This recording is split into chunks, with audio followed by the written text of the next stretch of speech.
Thank you all. Metro Cable announcement. The open session is being videotaped for Cablecast on Metro Cable 14. Replay on Saturday, July 11th, 2015 at 1 o'clock and Monday, July 13th, 2015 at 6 p.m. on Channel 14. Webcast can be seen at www.sacmetrocable.tv. The open session meetings are also available for viewing on the district website at www.metrofire.ca.gov. At this point, since we are going to be in a special meeting, we're going to limit comments to items on the agenda. We don't have any speaker cards anyway, so we'll just move through that. With that, I would like to know if there are any questions on the consent agenda. I have no questions, but Mr. Chairman, if it would please the group, I would move the consent agenda. Okay, excuse me, sir.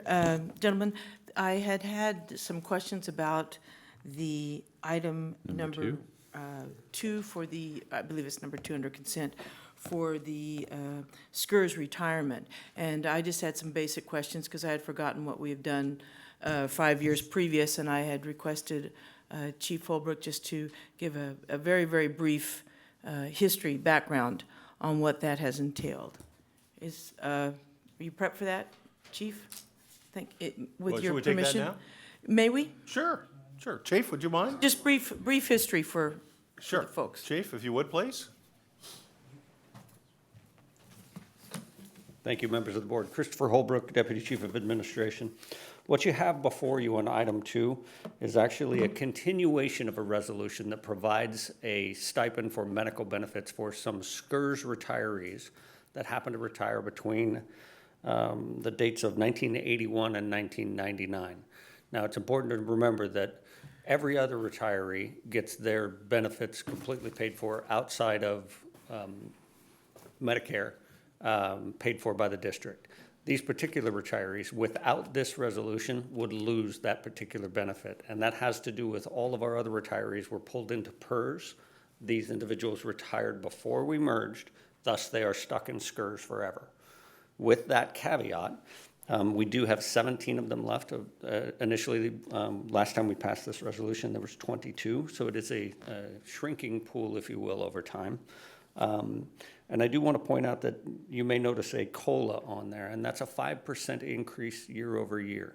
The important thing to remember is if that happens to go up less than 5%, they don't garner 5%. They only get what it is that their premium cost outside of Medicare. And frankly, all but 2 of them right now are out of pocket every single month anyways, so they'll never see more than the 5% or more than whatever that cost increase is. Okay. So very straightforward, but it is a continuation of a resolution that has actually happened since 2004. So with that, I can answer any other questions that you have. Director Jones, do you have any other questions? No, I wanted to thank Chief Holbrook for bringing the rest of, or all of us up to speed on that one, because it does just cover that, the Medicare gap, so to speak. And it was very critical to try to keep these employees, some of whom have been retired for quite some time, and to try to keep them whole and not give them any disparate treatment for their financial situation in retirement. Okay. Thank you. Thank you for your question, Director Jones. Thank you for your answers, Chief Holbrook. I believe then we'll go back to the consent agenda, which has been moved and seconded. Madam Secretary?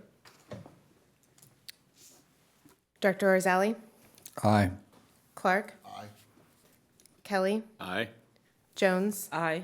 And Scheidegger? Aye. Motion passes. Thank you. Next on the agenda is moving to presentation items. And I just wanted to, before we turn it over to the chief to start this, I wanted to ask that we hold public comments until the end to enable continuity of flow, discussion amongst the board. We will have a chance at the end of the board discussion and presentation to entertain any comments or questions from the public. But in the meantime, I prefer to let us go through this as we can, as expeditiously. Chief, with that, if you take it away. Well, thank you. I would just like to, I guess we're on now. I would just like to thank everyone tonight for the special meeting and the early start of this meeting, and our consultant who has done a phenomenal job on our strategic planning so far, Mr. Brent Ives. He's here to provide the presentation. A great deal of the information and product that has been developed in this process has been through Chief Holbrook, and I know Melissa Pania and a number of others have worked very hard on this process. So I wanted to thank the administrative staff that have worked very diligently on this with the board's participation at different planning sessions. And then I'd like to introduce Mr. Brett Ives, and he has the full body and expertise of the presentation, and we can move forward.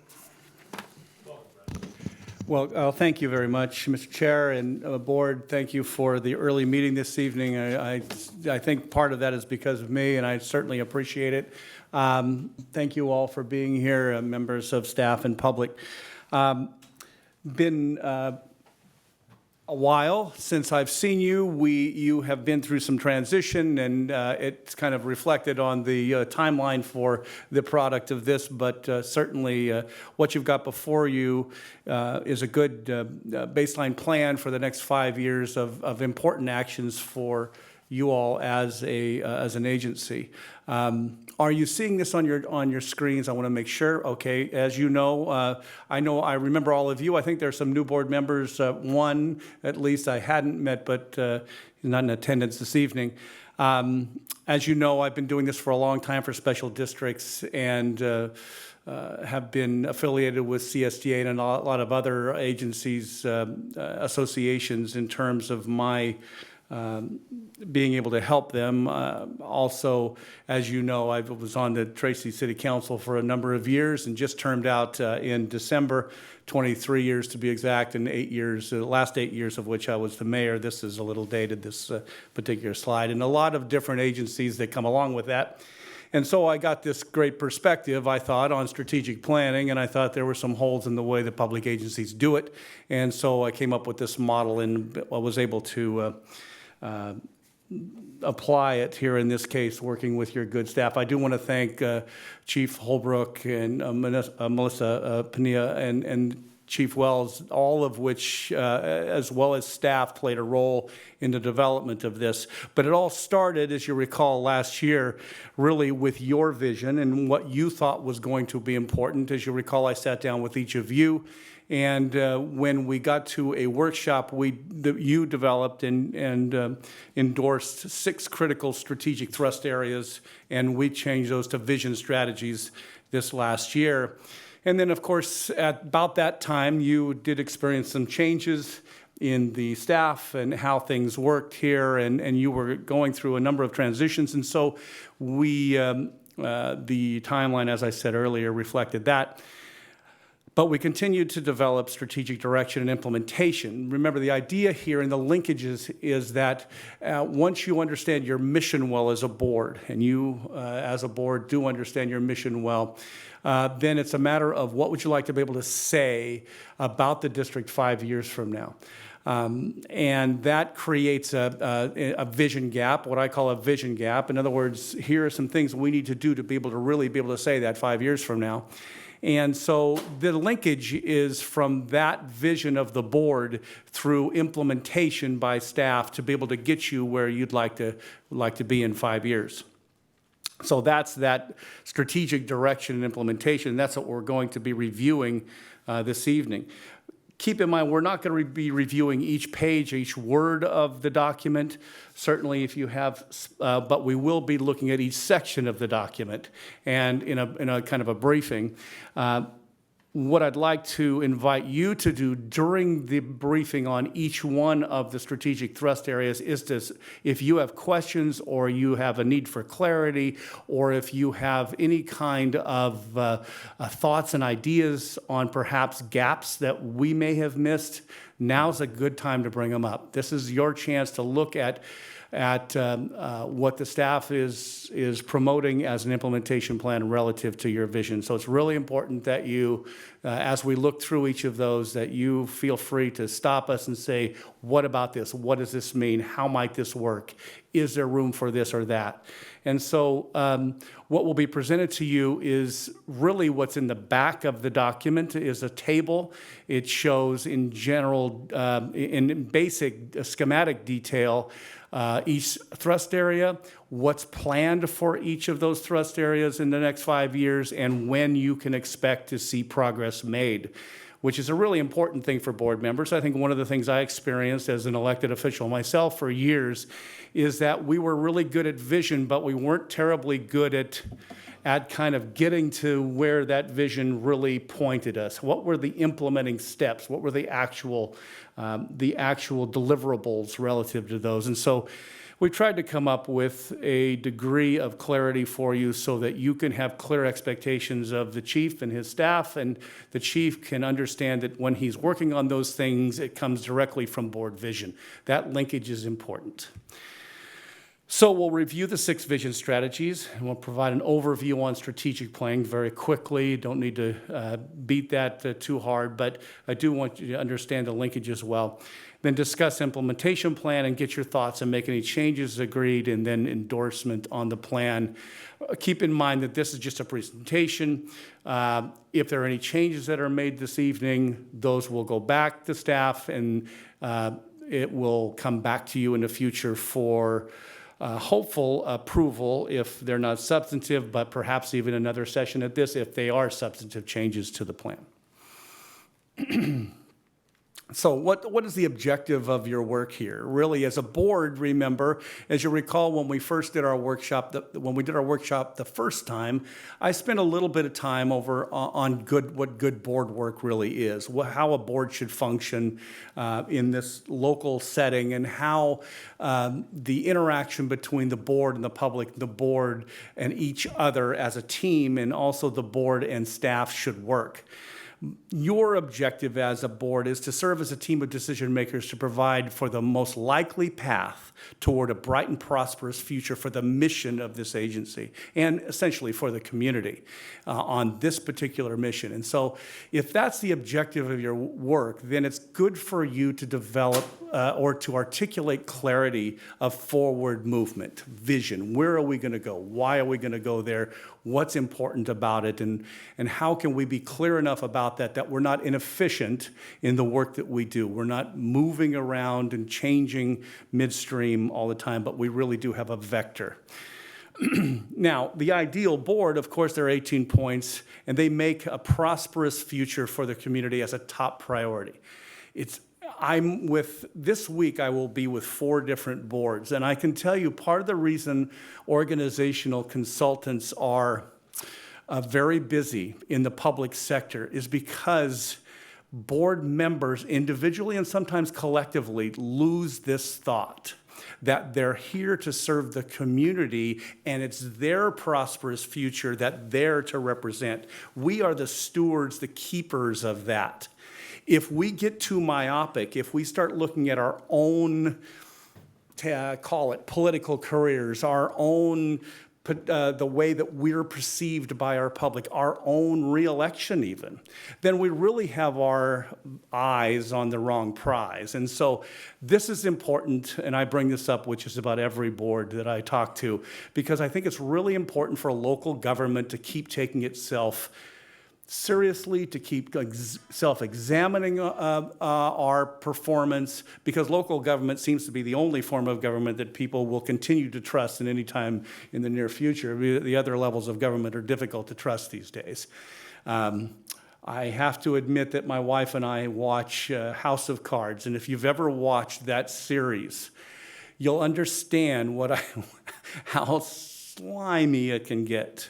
And in some senses, you begin to understand, if you believe any bit of that show, it's a TV show, if you believe any bit of it, you can understand the public's resistance in believing when we propose things that they need, when we put things before them that we feel in our greater view of things that are going to be important to them. They have a degree of skepticism. And unfortunately, not only does the sitting governors and sitting congressmen and sitting assembly people and sometimes special districts, let them down and prove them right, to the degree that sometimes it's hard for us to really be able to look out in the future and serve them as best as we know how. But we have got the onus, we have got we need to carry that banner and do the best with what we've been given by our public, and this is the way we do it. They always consider policy implication of any item before them. Policy is really why we're gathered as a group, to make policy, to consider policy. Great policy is the best expression of a great board because it endures beyond us. It's a legacy.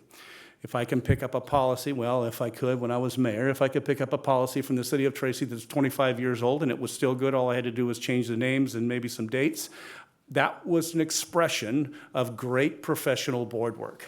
That board, that council, 25 years ago, really did a great job.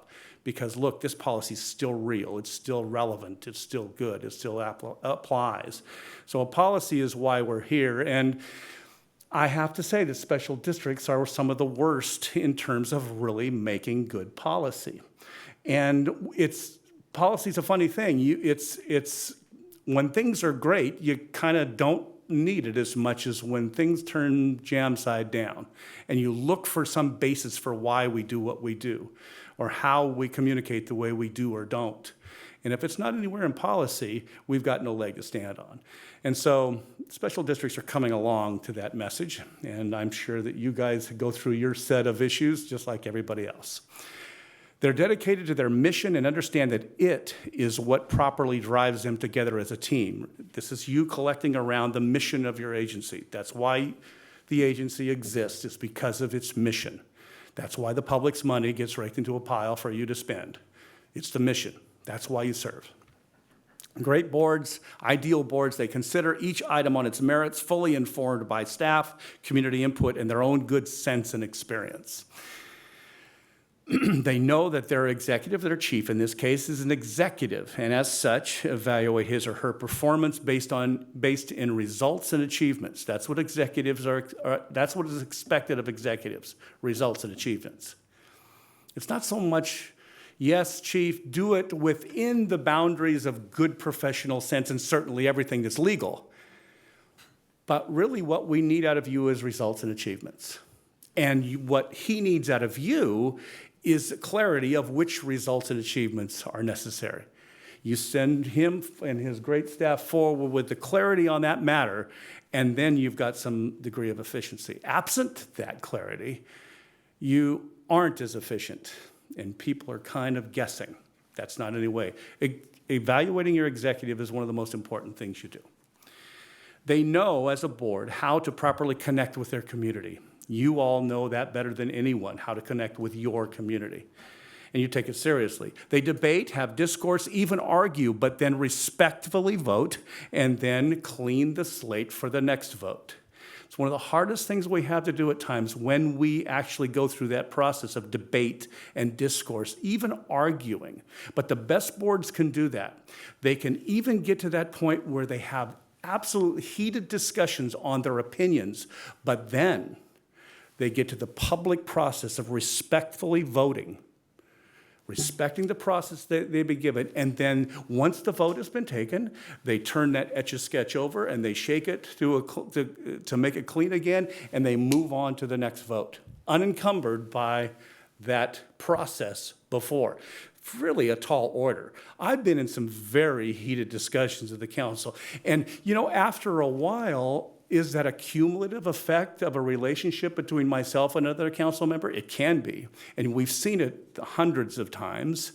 It can't be, though. The public needs for us to be objective in every decision we make. And if the relationship between us suffers because of that process, then we've got work to do.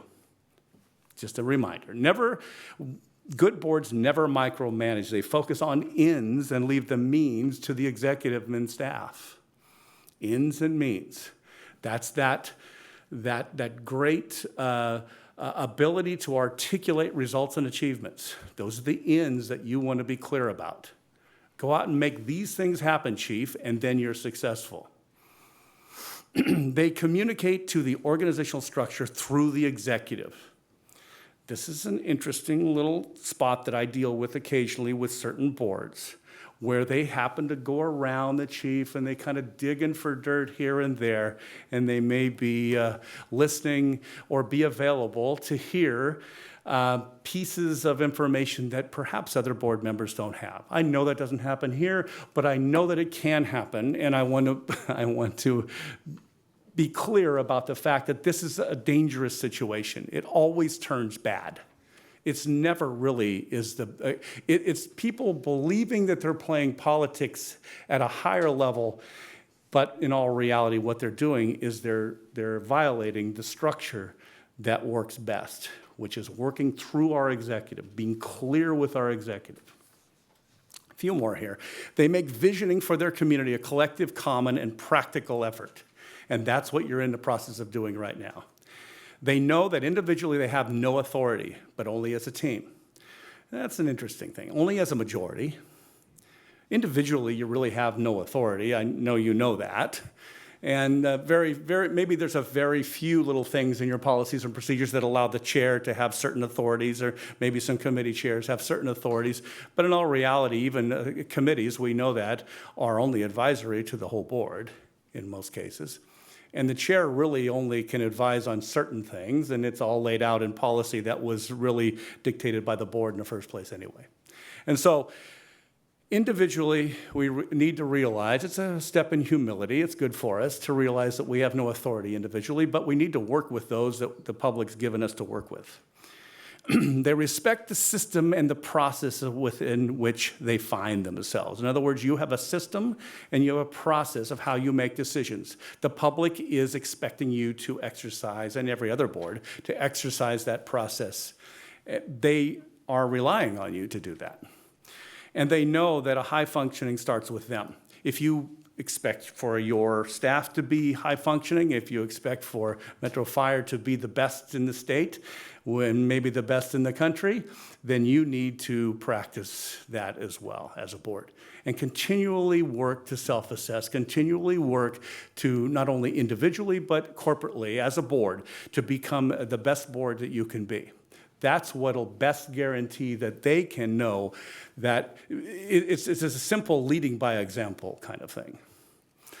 And then they have set clear and understandable policies and procedures for their own activities. And I think that's really important, because it is once you self-assess and you find gaps in your own performance, or perhaps in some of your policies or procedures, this is a time for us to say, hey, it's time for us to fix it. Make sure it's clear. Let's not leave any room for ambiguity. And they keep efficiency as one of their highest values, which has always been one of the high values I've noticed here, is that you really do want to do things efficient. Doesn't matter what level of interaction I've had with this agency, you really do seek efficiency, and your public expects that. And the board understands and practices the demands and rigors of good governance, and it really is demanding. It is rigorous at times. And I think there's maybe two more. And the board is self-confident enough to self-assess their performance as a board. Not all boards buy this, self-assessing. This is one of those steps that I believe best boards take, is that say, hey, we haven't arrived. There are things that we can do better. How can we communicate? How can we be clear? How can we represent best? And so self-confidence says that we're going to self-assess to make sure our performance is as good as it can be. And then each member puts themselves aside for the good of the community/mission. Board membership, ideal board, 18 points. You've seen this before, just wanted to go through it very quickly again. So, the exemplary board member, your role is establishing direction and planning, which is what you're doing. It has basis in the mission, the vision, and values and strategy. That's how the way it all links together. This is what you collectively think through and articulate, the ends. Remember, we talked about the ends. Then the what, and so it is also the what is critical to the district in its future, the ends, the whats. You leave the hows and the means to your staff. That's the handoff This process is the interaction, is where you clarify that. And this keeps the board governing at the right level, at 30,000-foot level. Call it what you want. It's at where you're supposed to be, making policy, setting direction. So here's your mission: to provide professional and compassionate protection, education, and service to your community. To our community is what it says. And so this is why you are here. This is why we're all here. Your mission is to do just these very things for your community, and this is the best rallying point for you as a board. If you're looking for a motivation to serve, this should be it. If you're looking for a commonality or a collective place for you as a board, this should be the place. When in doubt, come back to this. It's the bedrock. And so this was the beginning of the process, is to make sure that your mission was solid and sound, and you did that last year. And from that, we went to strategy. So we considered, well, what strategy will be necessary? Now, the definition of strategy goes all over the place. Even the definition of a strategic plan goes all over the place. You adopted, or you have decided to go with one particular model that we've been able to work over the last year or so. But the art and science of developing and using political, economic, psychological, and influence plans and processes as necessary to afford the maximum support to policies in order to lessen future liabilities, and this is the list: lessen future liabilities, strengthen against unforeseen vulnerabilities, and here's the kicker, to increase the probability of a favorable future outcome for a community. That's why we should all serve. We should all serve, those of us that run for office and seek to serve the community in all humility. This is why we ought to serve, to increase the probability of a favorable future outcome for a community. And over, every decision that comes before you should kind of have that feeling to it. And strategy puts a mark on that. When I met with you last year, there were a number of things that if you recall, I believe I sat down with each of you and took a list of what you thought were going to be important things to consider as we put together a strategic plan. Here's that list. Succession planning, leadership development seems obvious. So what was going on at the time, it seems like keep working on that was the message. It seems obvious. We're seeing the fruits of that labor. Continue working it. And I can tell you that's a never-ending process. Just about the time you think you've got the bench strong, something happens to the bench. A player gets hurt. It's a sports analogy. But I can assure you that what Chief Henke was going through last year, Chief Wells is going through this year, and saying, it's always the question, how can we continue to develop our bench? So that was a point. We need to continued clear understanding of goals and goal and actual response time. Goal versus actual response. These are pretty raw inputs from you all. And remember the response times discussion, maybe you do, maybe you don't, a year ago. But do we have those metrics locked in collectively?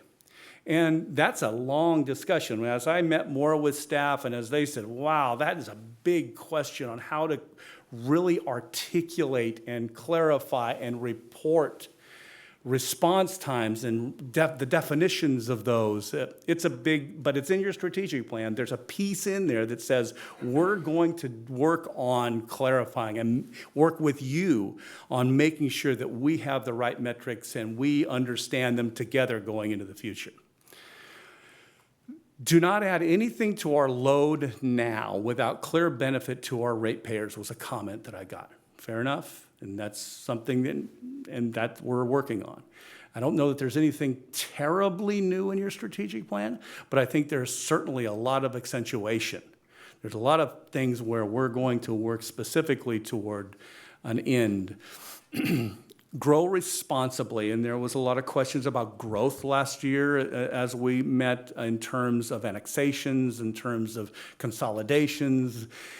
Some of those may still be in your future, but your message was grow responsibly. Now, the kicker there is defining responsibly, and that's something you all collectively will have to work out.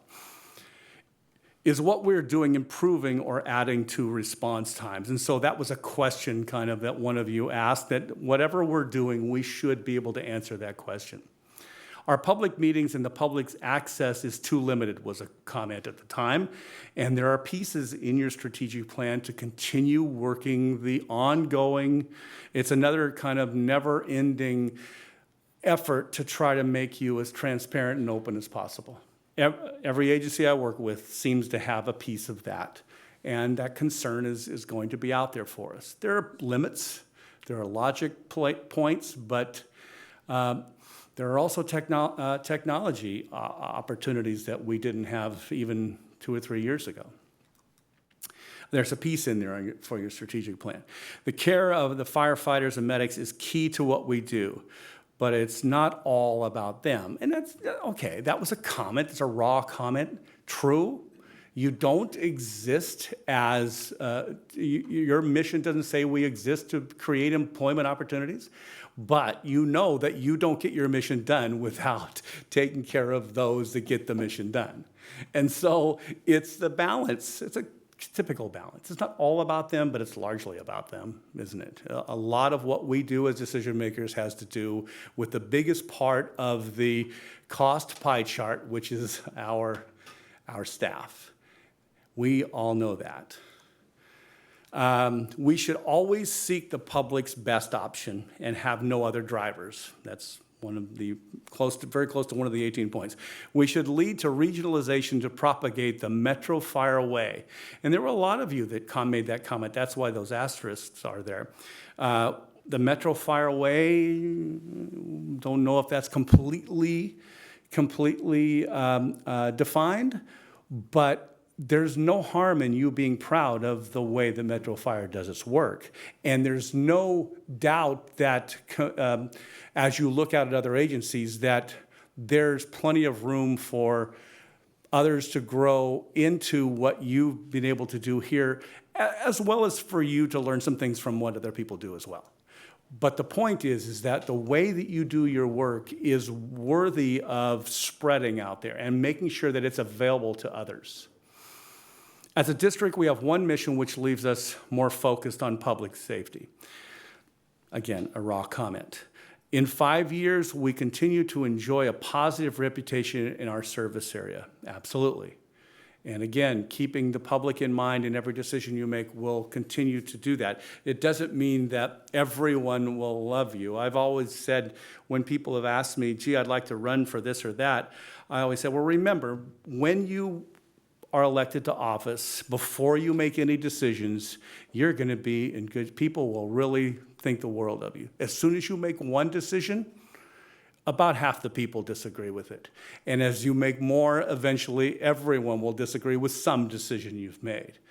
And I experienced that in a number of times in my own political career. But that's okay. We realize that we're not going to be able to make the case with everybody, but we realize that it's our job to try to make sure that we're clear with how and why and what decisions we made and how those best serve the mission that we're here to represent. Our strategic plan must create feedback to the board so we know what's happening with our direction. The whole intention of the table in the back of your strategic plan is to say, here's what we're going to do in these particular areas, and this is when we plan to do it.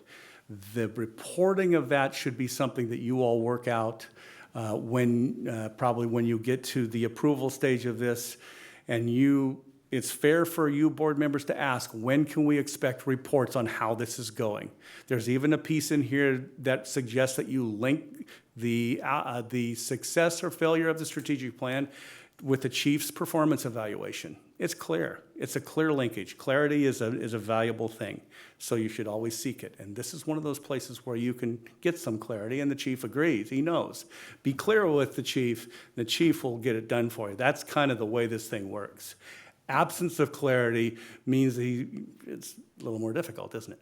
It's just the way it is with any employee. When we're employees of others, we expect to tell us what it'll take to be successful, and then let us go out and do that. Individual board members should not direct staff. Amen. That's right. That was a comment that came from one of you. We don't get enough education as board or board members. Okay. There's a piece in here about board development, piece in your strategic plan. It's one of those things you can get on board with and say, no pun intended, it's one of those things you can say, this is a good plan for us. It'll help us become and be even a better board. In 5 years, we're known as the premier agency in the state/country. That's what one of you said, and certainly you should take steps to either make it known that you already are or do what's necessary to become that. And then dedicated efforts to establish a more diverse workforce better reflecting the SAC area, okay? I think that's it's a discussion you should always have with your chief and your labor unions and so forth to continue to work in that direction. Every agency needs to do that. And so, the construction of the strategic plan before you is that it has the board vision strategies. There's an overview. We're going to go over an overview and the background discussion on each of those. Then there's an implementation approach. There's an implementing actions. And then at the end of your plan is that at-a-glance overview table, which really serves as the executive summary. I do not believe in very thick strategic plans, although I've seen dozens of them. I've usually seen them on shelves, and I've usually noticed that they have dust on them, or they're vinyl binders that are stuck to the one next to them, because they're full of a lot of information that's probably not as valuable as it should be. Strategic plan can be kept very clear and very succinct so that we can all continue using it as a working document. Working documents are usually more valuable. This is one of the documents that kind of goes both directions in the board sphere and also in the staff sphere. And so it's very important that it's succinct and clear. That's why that overview table is so important. So here are your 6 board vision strategies. 1, we have a clear policy criteria surrounding consolidation in the region. 2 is we clearly understand response times and their trends. 3 is we are continuing to implement transparency and openness methods and opportunities. 4 is we enjoy a positive and productive reputation among our public and strategic partners. And you can see that some of the comments went right into your vision as you collectively agreed with your vision strategies. 5 is we adhere to best board practices and policies through training and self-assessment. 6 is we consider organizational sustainability in decision-making and operational matters. Keep in mind that these 6 were those that were endorsed by you in the workshop that we had last year. And so based on this, staff goes back under the direction of Chief Holbrook, and they said, what will it take to be able to make the board comfortable with where we're at on these 5 years from now? Are we going to be able to say these things? And so I took number 4 just to as an example of a linkage here so you could kind of see where this is going. But let's just look at the vision strategies. Number 4, we enjoy a positive, productive reputation among our public and strategic partners. And so there's that board vision. So this is an example of the construct of the document. Underneath the board vision is an implementing approach. And so based on that vision is an implementing approach. And you can see and read that. And we're hoping that you got to read through this piece by piece. And remember, as we go through each of these, you can stop and ask questions. But you can see the generalized approach to how we're going to be able to say these things in 5 years. And then after the implementing approach, down below, you can see the implementing actions in year 1, 2, 3, and then 4 and 5. And so this gives you some idea of how these things are going to be stacked up and what you can expect in terms of performance relative to that vision piece. This is what you've got in terms of if you were going to ask about accountability for the strategy or for the operational aspects of what's happening relative to the strategy, you can say, here's where I'm going to go to find out what's going to be done when. Now, this is in essence a proposal, an implementing proposal to you as a board. If you see something in there that's missing, or well, you wouldn't see it if it's missing, if you find that there's something missing, or if you see something in there that doesn't make sense, if something's unclear, it's a good time to ask the questions, and staff's prepared to help you with that. So that's the document construct. It's not rocket science, and it shouldn't be. If it's rocket science, then we're all going to have a hard time understanding it, which is the problem with so many strategic plans. And so this is important that you understand how the thing rolls up and then how it can work for you in the future. So, number 1, action review for board strategy number 1. And number 1 is we have clear policy criteria surrounding consolidation in a region. So this comes right out of the table at the back of your strategic plan. And you can see the 3 larger task areas that are being proposed and the dates that they're being proposed. So this is the point where I ask you, does this plan meet your needs? Identifying stakeholders for task force, establish guidance criteria, formalize a communication and outreach plan, then identify short and long-term tasks and issues. This is what staff is proposing you as an action plan relative to board strategy number 1. So we'd like to take your input if you've got any. Board members, any comments, input? I believe that boat's been taken out of the water for repairs. May return to the water in the future. Yes, I do not know. Okay, what I'm saying, Yeah, missed it. item 1.1, the stakeholders task force established for guidance criteria. Am I correct? You are correct. Currently, that would be a fair assessment. Okay. You know, I'm trying to imagine what the best way to, you know, what do we just move 1.2 back up to 1.1 and come up with a new formula there? I would say that we have formalized a communication and outreach plan, and we have identified short and long-term tasks and issues. I don't know, how do we approach this one, group? Well, this ties into a question that I also had in terms of references. I reviewed it according to the pagination, not the table, so if it I gets a understand. little mixed up, apologies in advance. But, for example, on page 19 and 20, which I think encompasses number 2 and number 3, it mentions Citizens Advisory Committee. And so this is part of our development of, we had a stakeholder group for past issues, and I'm wondering, are we considering moving along with some of those same stakeholders, and/or are we looking to, how are we going to reconstitute this into the Citizens Advisory Committee that's mentioned in strategies 3 and 4? Well, I would advocate that, yes, the Citizens Advisory Group still exists, and this is a good example of how they could be incorporated into this process. But I would say that even under the identify stakeholders for the task force and establishing guidance criteria, I think regionalization and having a policy as to that from the board level is even above and beyond, though, what we've currently or used to use the Citizens Advisory Board for. Originally, it was developed and continues to be out there with a very functional group. Hasn't met recently, but certainly those individuals have expressed interest in coming back at our time. And we've decided that we do want to engage them, but the group is such a valued member of the community, we didn't want to engage them before we didn't want to have a meeting to have a meeting. But this would be exactly, what is that criteria? criteria, and I know it goes through the fabric of the document in terms of how does it benefit the existing ratepayers for property tax? And how does that look if, I'll give you an example, talking about our past history or recent history, Natomas as an example. We did not engage necessarily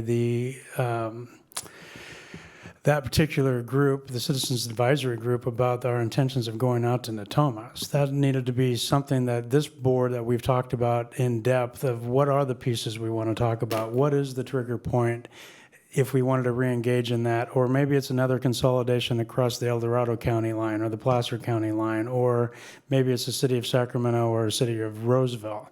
So clearly identifying who all those stakeholders would be in the task force, I think still has room for some molding and development. I do. The only other thing I'd like to add and directly to Director Kelly's point, if you will remember historically, and I apologize, Director Barnes, historically, the way that it happened, every time that there was a consolidation, there was also an administration change. Today, you're sitting on the cusp of two administration changes here, the one we just had and the one that we have coming up in 18 to 24 months. In addition to that, we have an administration changing in Cosumnes and one in Folsom. So if there were a time that somebody wanted to have a discussion on regionalization, it would be in this timeframe from 2015 to 2017. It doesn't mean that you're going to, it means that you explore it with the right stakeholders in the room. Maybe it'll work, maybe it won't. If it won't benefit your public, we're not interested. We are not interested. If it will, then by all means, let's scrap it out and see what happens. But that speaks to your point, Director Kelly. You know, and I think I was maybe singularly focused with the advisory committee on what was another push. Yeah. When you consider regionalization, yeah, there's probably, well, if you consider one of the, you know, when you mentioned Sutter, thought we talked to the right people, right? That was an effort where maybe the stakeholders that we were having the conversation with, you know, their opinions were valued, but when it flushed out, the elected officials in those areas just didn't agree. So consequently, it is important to continue to have those conversations, and if we believe they are critical to serving our public the best we can, I agree with it. And a stakeholder group or task force, whatever you may have, in that area is probably still critical to that mission.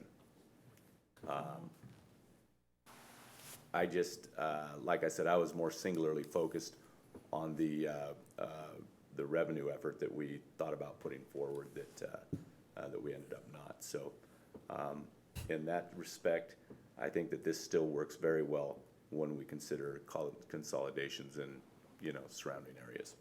So you would leave it, Director Kelly? That's what Yes, you're I saying? All right. Anyone else? Comments on strategy number one? Chief Holbrook, did you have another comment? No, I was just making sure there was no other questions before I sit down. I had another comment on strategy one when I was preparing for this, and Chief Wells touched on it, and a couple of you have touched on it. The thing that really bounced out at me with this is that in consideration of any consolidation, that we pay particular attention as to how it's going to benefit our current stakeholders, and that means the taxpayers as well as our staff and our ability to provide service. I don't see that in here, and I guess I'd like to see that consideration of the impact of current situation, meaning the current citizens relying on us and our current staff. I think that's really important, that be paramount in terms of our preliminary consideration of anything like this. And I'd agree with that. And also, and it's not necessarily a short-term gain, it's that longer vision, and which I agree. And I think to vet that all the way out, because it might not be 5 to 10 years until the local community might see the direct benefit of that, but it could be a short-term investment to a long 20 to 50-year holistic solvency of the regional fire department in a short-term investment. Thank you. If I could add that I think that the consideration of the employees of whatever district we may absorb or consolidate with, it's important to consider those employees as well. Yeah. And that's exactly the good discussion. You can see the bullet points starting to develop on the things you need to consider anytime regionalization or consolidation is hatched, or an idea of that might be hatched. I mean, it has to do with the other decision makers in the other agency. It has to do with our employees, it has to do with our constituents. It has to do with a number of different things. And some of those are going to be different for some areas than others. But as they come forward, I think it's important for you to have a process to go through as you're considering any, and then there are going to be some customized elements to any one of them.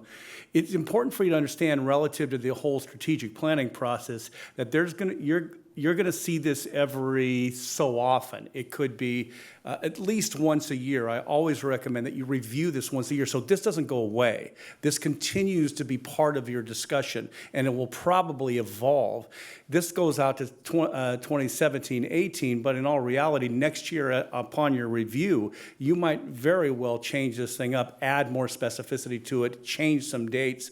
There could be a consideration that you had already gone through by that time, or one that's on the planning table. Who knows? But a strategic plan, while you try your best to look out in the future with some degree of clarity, the fact is that it needs to be relatively flexible.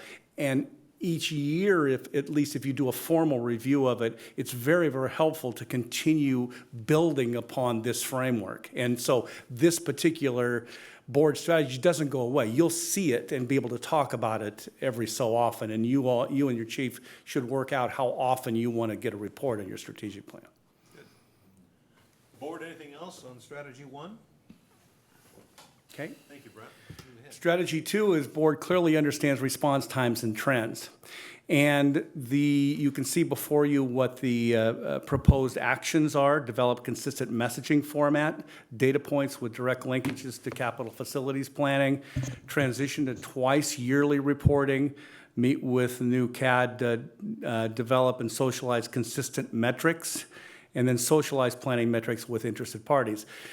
I believe that plan, remember, this is a strategic plan. It's not going to get you down into the real details of this, but what your staff is saying to you by 2015-ish, maybe it's 2015-16 fiscal year, you're going to see progress made along these lines, and you're going to start seeing some pieces of this as it emerges. So I would ask the same question, Mr. Chair, of any board members that may have questions on this piece. I have a brief one. What do you mean, I'm a little confused by the use of the word socialize in the 4th and 5th lines there. It's basically make public. Socialize, maybe proactively get the message to certain interested parties. Socialize consistent metrics is make them available, put them online, share them with our neighboring agencies, share them with our public, share them. Thank you. Thank you. Any other questions, comments? Let's go to number 3, please. Moving on to number 3, we are continuing to implement transparency and openness methods and opportunities. And you can see there's 7 different points over the next few years that are going to continue working toward that. Some of these things, I'll have to tell you, as soon as staff heard them last year, they started working on. And so your staff is, when they see something that makes sense, they jump right on it. And so they're ahead on some of these things already. Melissa, perhaps you'd like to say something about the transparency certificate, for instance. The transparency certificate was something that we were able to look at right away and already decide that we had some of those boxes already checked. So we continued work on it. It isn't complete just yet, but it's definitely something that we're looking to get done in the next year. Which speaks to your agency relative to an industry standard, which is always a good thing. It puts us through a set of filters that makes us perform at a certain level, and mostly in places we've thought about, but in some places that need to be adjusted to meet the criteria. And it's been a very good thing for CSDA to create that industry standard for agencies up and down the state. And then you can see the others down there. So, Mr. Chair. Any other questions or comments? Board members? Thank you. Let's go. Number 4, we enjoy a positive and productive reputation among our public and strategic partners. That's quite a statement. I mean, it's a great strategic statement to make, and staff said, wow, we've got to put a lot of thought into that, and we'll do our best to make that true, not only as soon as possible, but certainly 5 years from now. But you can see that there are 8 different actions spread out over the next few years. Any particular questions or thoughts on number 4? I think that the overview discussion that's in the staff package is, wonderful. It is excellent, and I think it gets to the very heart of what we wish to do, more so than maybe just what we see on the screen here. So I would encourage anybody that hasn't looked at that to please look at it. Yeah, each strategy has an overview discussion that kind of lays out the background and introduces the subject. In the package, it talked about identifying gaps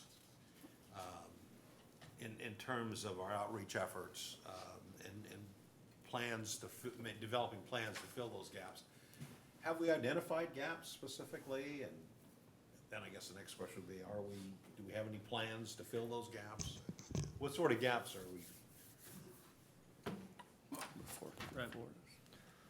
Page 20 of the report. I'll give you 2 examples, and I'll be very brief with it.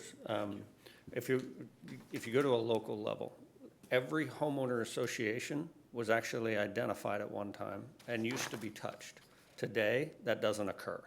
That is a perfect example of us direct outreach into the community at a most efficient level so that one touch gets an entire neighborhood. At the state level, that same kind of methodology is used by Chief Wells and Rusty Dupre relative to assembly members, senators, all throughout the entire state, through state government. Because each one of those, even though they may not be a local representative, each one of those do have an influence on issues that touch the district. And so with the eventual transition of Rusty out, that is a gap that's been identified, it'll occur in the future, the replacement of that and what that looks like. All of those become relevant because this is a layered issue, if you will, from local, state, all the way through federal. And as such, this is actually Michelle's work, took a view of this, of touching all of the levels from not only today, but long into the future. So those are a couple of examples. Chief, that's a great answer. Please. And I think that's one of the real advantages to having this sort of event, this sort of activity. We're looking for our outreach efforts. We're looking for what they are. And by looking at them, we can see where our shortcomings are and where we can improve. Great answer. Well Thank said. you. Thank you. And Mr. Chair, I'd like to give a little positive comment here. Also, an example is with our Community Education and Development Division. Michelle Cummings has been very active in outreach to our American River Parkway Coalition. And that is also an overlap and another touch with all the neighborhoods and agencies that are stakeholders in or with the American River Parkway. So that's another example of, at the local level, reaching out. Metro has a presence, and so many different organizations have a contact with Metro Fire through that particular organization, and that's been developed just within the last year, so we can have a little mini check mark for success for 2015. One more comment to add on to that. I think a lot of these, and the other word I like to put into this is institutionalize, because a lot of these individuals do phenomenal things when they work here, and they'll be here for a number of years in a certain capacity, and then they'll retire. And my friend Scott Cochran is another example, and our representation at the JTTF through the FBI and with his training through the sheriff and his allied affiliations. So when he left, we recognized that we had a gap, and that has to do with a lot of different ways that we communicate information with local, state, and federal law enforcement, et cetera. So it's really to institutionalize a lot of these things too, so that it transcends individual and relationships and abilities, I guess. Thanks, Chief. Any other comments or questions about this strategy? All right. Mr. Chair, if I might, I just want to say that as a former elected official myself, I love this one because it says that my staff is fully engaged in getting the word out and about what we do. And that is so important these days. And I think that it's nice that you'll be able to look at it on a regular basis and be able to touch base with how those gaps are being identified and how they're being solved. And no doubt at some level, there's going to be some role for you to play there as well. And so this is a great piece of strategy. It really has to do with your culture and your stance in the community as a public agency that's there to serve the public. And that's important optic. It's a very good one. Thank you. Number 5 is we adhere to best board practices and policies through training and self-assessment. And I want to remind you, those are your words. You endorse those words. And so we put a strategy together that has 5 pieces that are going to be implemented over the next few years. And there's, I believe, Melissa, you said there's already a new board member orientation that you've worked on and is evolving into that future. And then there's other pieces of it, a little more detail in your plan itself, but I would certainly welcome any questions on your thoughts relative to this strategy. Thank you, Mr. Chair. I don't have questions, but I do have comments. As a newly elected official, 7 months in the seat, Madam Clerk, as I arrived, not knowing what I'm going to expect, did sit me down for an orientation, gave me the A through Z, although it was a lot to absorb. Very clear, open to questions and comments from me, but also the staff was welcoming as well as the board members in helping me get educated. So although this is a 1, 2, and a 5-year projection, when I looked at this, I knew we're already at year 3 and 4 already in my, that's the way I've been received. So I appreciate everything, but also I like the idea of the orientation of what Melissa has done, so we appreciate that. Excellent, good Good input. progress. Kudos to Board Yes. Clerk. Anyone else? Comments, questions on this? Thank you. Number 6, we consider organizational sustainability in decision-making and policy matters. This was a big bite. I mean, this is a big, saying these words and doing this is constantly, it's probably what keeps the chief up at night, is these kinds of things. Organizational sustainability is no small matter. And so, as you can see, the approach is broad-based and it's going to be systemic here. And so I think the establishment of the multi-level task force for research to develop sustainability solutions and then formalize succession processes. And you can see that goes right back to your comments and then your vision and now to action with regard to and those succession processes with regard to professional growth evaluations and professional growth opportunity plans.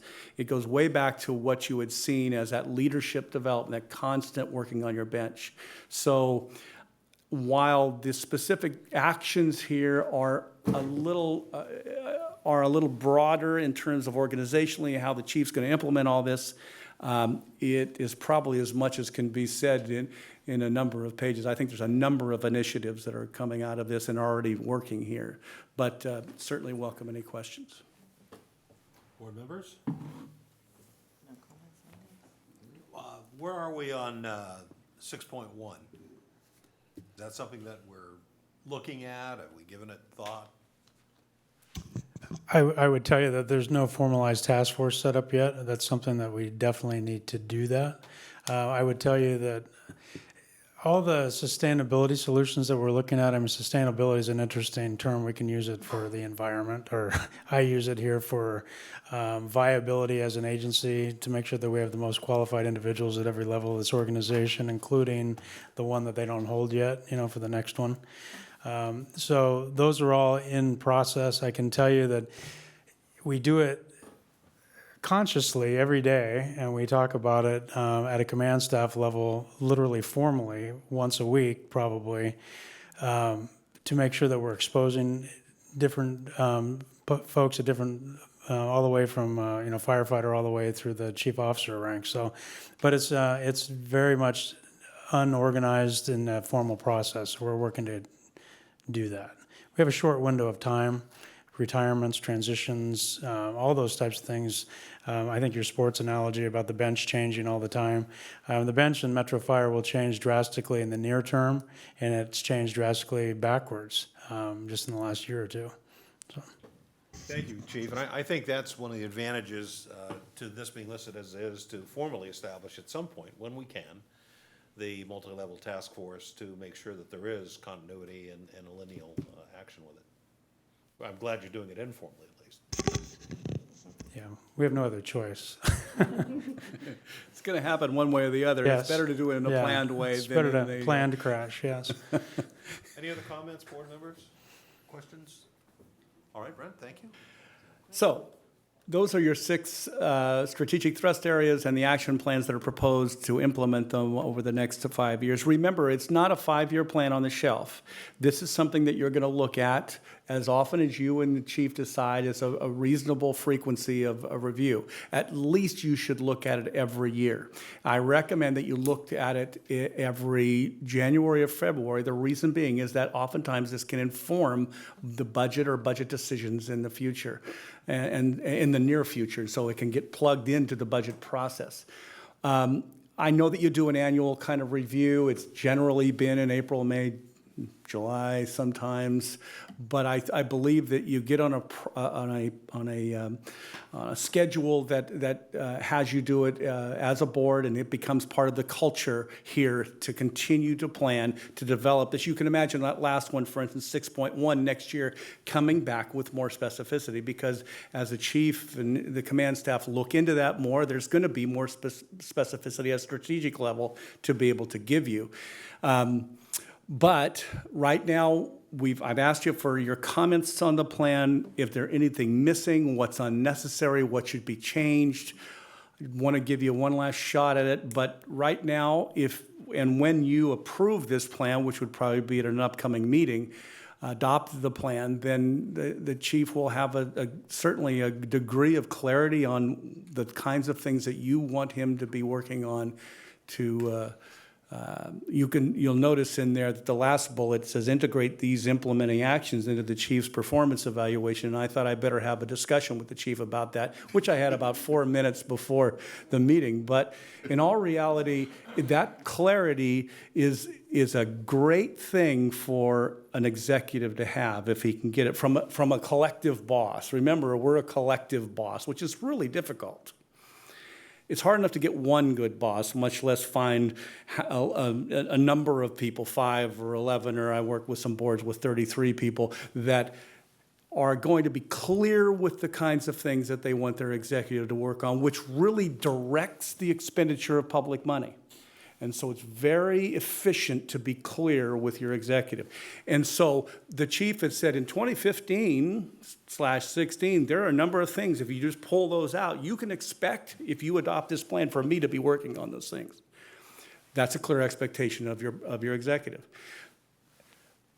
Too many managers, I come in too often after the fact when managers or chiefs don't have that degree of clarity, and the board and the executive are moving in slightly different directions. This is your ability to be clear. This is when he knows he's working on the right kinds of things.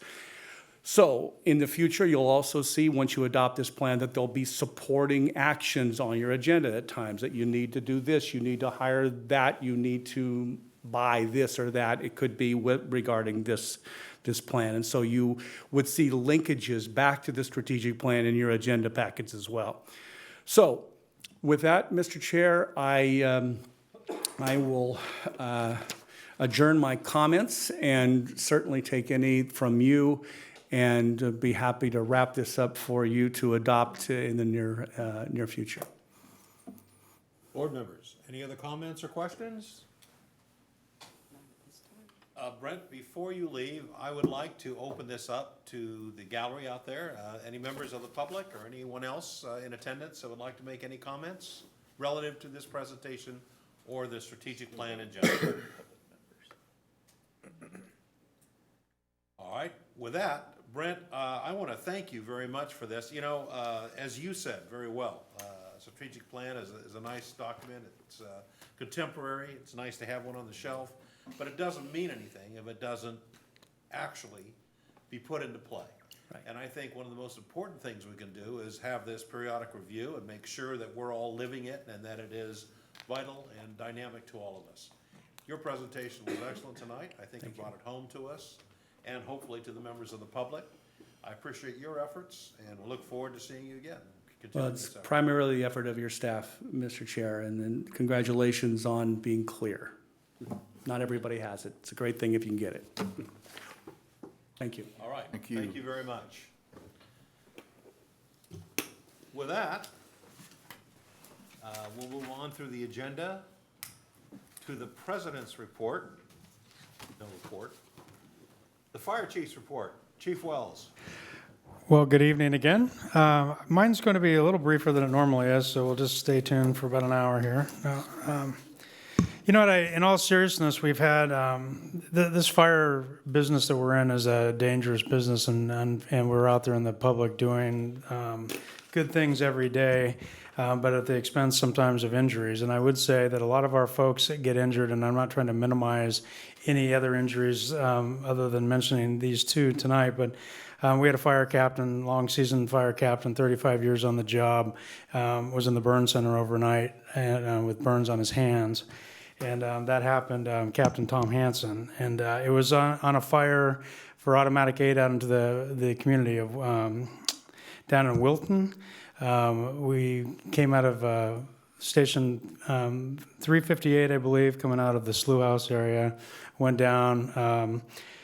Kind of paraphrasing it a little bit, large, you probably saw it on the news media, large resources for Metro Fire and support of also Consumnes and the Wilton Fire Department.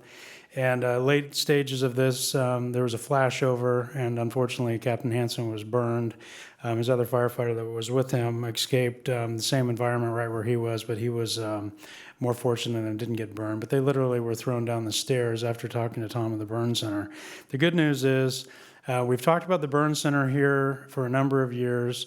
We don't like having anybody from the community in that facility, but we certainly don't want any of ours in there either. They get phenomenal treatment. I would tell you that Chief Ellis and was integral in the initial stages where Captain Hansen was transported by Consumnes. And then, of course, the way that liaison program works, where Battalion Chief Mike Daw, who you've seen up here just in the last couple board meetings, getting awards for his work. Well, I can tell you, Mike doesn't like to get awards. I know that for sure. He's not in it for that. But what he does do is that in the middle of the night down at the Med Center, makes things, coordinates things, and makes our personnel very comfortable. I mean, the Med Center does a great job on their own, but it's great to have one of our own in that capacity. So I'd just like to thank everybody involved in that. And the good news is that Tom will make a full recovery. We're optimistic for that.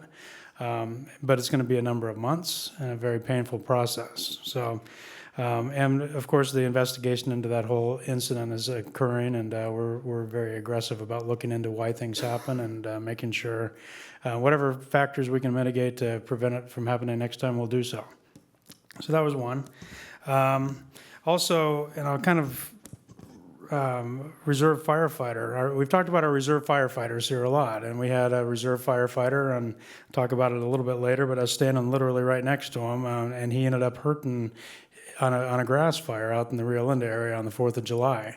And he, like I've seen Robert Driver do on a number of different occasions when I was a battalion chief out in that same battalion, him and another one of our reserves, Mark Siebert, came zipping into a very large multi-alarm grass fire, helped secure the north end flank as a reserve firefighter. He's been here forever, and but got hurt in the process. And the interesting thing is he was still fighting fire as he was hopping on one foot, telling me he was done. And he wasn't done, and we were trying to keep him from being done until we kind of forced him to be done. But that's the type of men and women that work here. And they don't ask for anything other than, they don't even ask for a thanks, really. They just ask to go to work every day. And I just want the public to know what type of people work here. So with that, I would like to say that I did have the opportunity on the 4th of July. I had a nice drive around the district in the beginning parts with Director Scheidegger, and we got the opportunity for a couple hours to go visit a couple fire stations, looked at the water operation along the American River Parkway near Sunrise, and I appreciate the opportunity for the interaction and to drive around. It was fun for me personally to get out into our fire district on the 4th of July. I was out, went to a couple fires, mainly just to observe because, quite frankly, my skills are perishable. And, my turkey baster probably popped a while ago, but I would tell you, they do a great job. I mean, it's unbelievable. I see it, but I'm in the administration building. But you go out there and you watch these guys pull hose. You watch we call it a fire ground tempo, where they're pulling hose, protecting houses. Things are blowing up in the backyard, tires and acetylene cylinders or whatever they are, and our guys are pinning their ears back and going to work. And so it was good for me to be able to be out there, and I don't need to be reinvigorated, but I can tell you I'm very proud to be part of this organization with them. And for everybody that I stopped by and saw in the firehouses, I saw several different, probably 5 or 6 stations that day. Couldn't have been more hospitable and gracious, and I really appreciated the interaction. So next, senior staff is doing a bunch of different videos. I know Chief Taylor and Chief Daniels have 2 videos out on our intranet, and Chief Holbrook has done one recently on the green screen, posted today. So that's on our ongoing interest of getting actual timely information out. And we do encourage, obviously, those are one-way communications, but we have the Rumor Central, chain of command, any other way somebody wants to ask a polite, honest, respectful question, we will answer anybody's question. So we try to push that information out. So moving on just real quick, I'd also like to recognize Michelle Idem, and I know she does this in combination with a lot of different people. We have several PIOs. Brian Gonzalez is one that helps backfill for her, and Chief Ellis just recently. But I'd like to just tell you that we have in 6 months, in this first 6 calendar year months of this year, we have essentially doubled what we were able to do last year in viewership and dollar value to that. And I would tell you last year was a strong year. We were extremely effective. But this year, so far as of June 30th, we have a total viewership of 11,580,092 people. Whereas last year, in the entire 12-month calendar year, we had roughly 11 million. So we're doubling what we're doing. And the market value of that this year so far to date is $937,000, where last year during the entire year we were about $1 million. That is a great effort, and I just want to acknowledge what she's doing because I think we are, Metro Fire is everywhere, and part of even when we're talking about in these strategic planning about getting ourselves out there in the community, that's one of them, and she's doing a great job. So just wanted to say that, and she's not here tonight, so I can't make her blush in person. So. Another one that doesn't care if I recognize her too, by the way. Just somebody that needs to be recognized from me for her great work, because she really does do it. Also, I'd like to just say I went out and toured Old Station 111 on Tuesday. Went out there and saw some issues out on the north end that Roger Mitchell had asked me to come out. Me and Larry Davis went out and had a good discussion. A lot of good activity going on at that fire station. We've talked about it a number of times. They're doing a lot of restoration work. So we appreciate that. Fire camp, full swing this week. Got an opportunity to go out there. I know a lot of the senior staff have been out there. Brenda Briggs and company. Absolutely doing a fantastic job. Jeremy Crawford is the lead out there. Lots of our personnel are the camp counselors, if you will, running these kids and teaching them, and I think really instilling good values in a fun summer week. Let's see. On the 31st of July, coming up, we're going to have our 15-2 single role paramedic graduation. It's going to be at 6 p.m. at the Citrus Heights Community Center. Hopefully everybody can attend that. And I would like to also, Deborah Brown Lucas, one of our fire inspectors, retired after 28 years of service. She's been a long-term fixture in the fire or Community Risk Reduction Division, so we really wish Deborah, and she's also a Giants fan, so wish her a very happy retirement. And then last, I will be out of the office next week on vacation, and Deputy Chief Bill Daniels will be the acting fire chief. So if anybody has any further questions, that concludes my report. Chief, can you repeat the date of the graduation again? It is July 31st Thank you. at 6 p.m. Citrus Heights Community Center. Okay. Any other questions, board? Chief, I'm going to ask you to elaborate on your turkey baster later, but. Baster or yeah, I might have got that wrong. It's probably just me. Chief Taylor, how about operations? Mr. Director of Operations report tonight. Okay, thank you. Mr. Lavra, No general counsel report. No turkey is baster. it me? No one's- Captain Bailey, do we have a 522 report? All right. Looks like a brief one. I have nothing to report out. However, I would like to thank those who attended the Tropical Affair Gala in support of the Firefighter Burn Institute. So thank you very much to the public, to the elected officials that were there, the board, and also our membership. So, and then I'm always here for questions. Anyone? Any questions of Captain Bailey? Thank you. All right, thank you. Fourth. Committee and delegate reports. Executive committee, no report. 15. Communications Center, Chief Holbrook. Directors, our last meeting for the Communications Center JPA was Tuesday, June 30th. We just received the presentation on the acquisition process for the new CAD.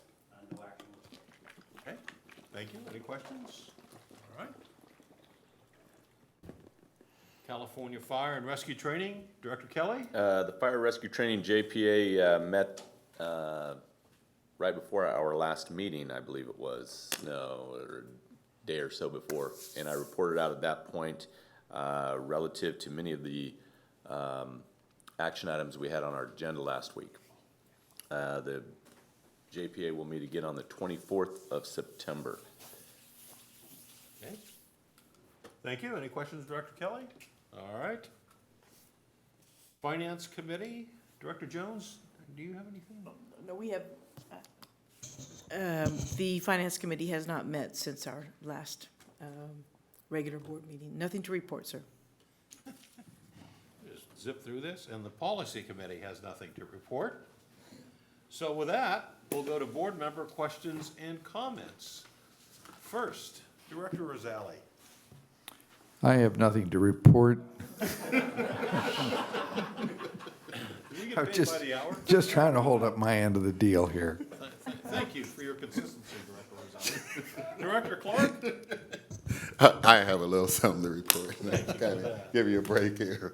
I actually, I'd like to thank Mr. Ives for a job well done on this presentation, and also to thank the men and women out there who put their lives on the line to protect our community. I think the chief summarized it pretty well about how dangerous it is out there, and my thoughts and prayers go out to specifically Captain Hansen and others that have been injured out there, and hope for a speedy recovery.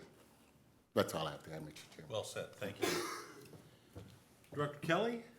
Yes, Mr. Chairman, if I could, I would like to offer Mr. Hansen and Mr. Driver speedy recoveries to the injuries that they have sustained. And I am not a Raiders fan, but Ken Stabler passed away, and that is a great loss to the sports industry. All right, thank you, Director Kelly. Director Jones? My only comment was that I was able to attend the Tropical Affair Gala, and with some fellow Director Woods and many of us in the room. It was a really high-class, well-done, professional operation. And I hope that we get some good numbers for the fundraising effort on behalf of Shriners. Other than that, no comment. Thank you, Director Jones. Director Barnes? Thank you, Mr. Chair. First and foremost, I want to apologize to everybody for being late, everybody in the room and the public. Heartfelt, not condolences, but I would say for a speedy recovery for Captain Tom Hansen, Reserve Firefighter Driver. I'd like the public to know in the public safety field, you become very humble, you show up, you do your job. The reality is, over the 4th of July weekend, there were a lot of men and women that were away from their families, at work, on call, responding to fires to make sure everybody was safe. One thing I would like to advise the public on is when you see the emergency vehicles coming, to move over to the side of the road as quick as possible. They are in fact going to an emergency, and seconds do save lives. Thank you for the first-class response by Metro Fire. I have been able to be a part of some of those responses as far as seeing them in my other profession, and I'll tell you, it's a first-class organization. You'll hear me say that time and time again, top to bottom, and I'm thankful to be a part of it. Thank you, Director Barnes. Director Wood. Like Director Jones said, well, thank you, Mr. Chair, but like Director Jones said, I got to attend the Tropical Affair Gala, and I want to thank 522 and the other big sponsors of it. It's an outstanding event, and it's grown every year we've gone, and I look forward to seeing the growth next year, and hopefully there'll be a lot more of us represented there. Wish the best to Captain Hansen, to firefighter driver, for recovery from their injuries. And last, I was going to add just a bit of a recognition to Captain Item as well, and the others in the PIO. Every time, in my 9-to-5 job, every time I see my employer in the news, I get a sinking feeling in my heart, because the news is never good there. And every time I see Metro in the news, it is always exciting, because every time, every story that she tells, every story that's told about us turns out to be a good one, and the work that they do is absolutely amazing. So good work for her. So thank you. Thank you, Director Wood. Well, I'm going to have to kill a lot of time. No, I did have just a couple of comments. First of all, as I mentioned earlier, I want to thank Brent very much for his review. It was well done. And again, a strategic plan is critical to any organization, and it means nothing if we don't live it.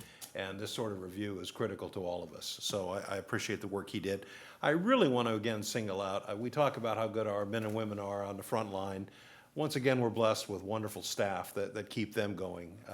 Melissa and the rest of the staff, Chief Holbrook, I know you people put a lot of work to keep that strategic plan going, and it's going to be successful because of you.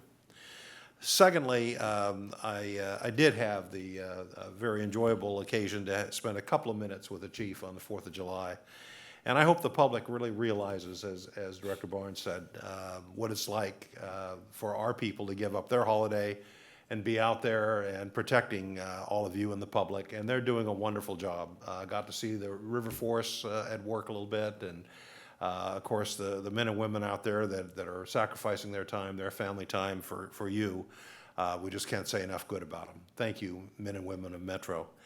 And finally, again, best wishes to our injured firefighters. They're doing their job so that we can be safe, and I'm sorry that they were hurt. I wish them all a speedy recovery. God bless them. With that, we'll adjourn the meeting, and the next meeting will be on July 23rd, same time, same place. Thank you all very much. Good night.